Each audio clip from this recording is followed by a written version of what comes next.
इमरान खान की शख्सियत या हुकूमत उत्ते सियासी मुखालफीन जिन्नी मर्जी तनकीद करन, पर पाकिस्तान की खारजा पॉलिसी ते मिलन वालियां हालिया कामयाबियां अपनी मिसाल आप ने। मुतहदा अरब इमारात, कतर ते सऊदीया वर्गे अहम अरब मुमालिक नूं 6 महीने के मुख्तसर अरसे विच पाकिस्तान के इन्ना करीब ले आना कोई आसान हदफ नहीं सी जिहड़ा मौजूदा हुकूमत ने हासिल किया है। आलमी सतह पर पाकिस्तानी मौकफ ना सिर्फ सुनिया जा रहा है बल्कि मन्निया भी जा रहा है।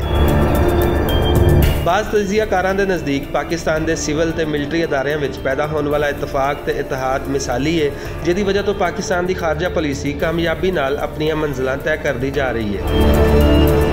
खारजा महाज से तहरीक इंसाफ की हुकूमत इंतहाई कामयाबी नाल अगे वध रही है तो पाकिस्तानी कौम अपने सियासी ते अस्करी रहनुमावां तो इहो ही उम्मीद रखती है कि मुस्तकबिल विच भी ये इतफाक ते इतिहाद कायम रहेगा तो पाकिस्तान हर खारजी ते दाखिली मामले विचों सुरखरू होकर अगे वधदा रहेगा।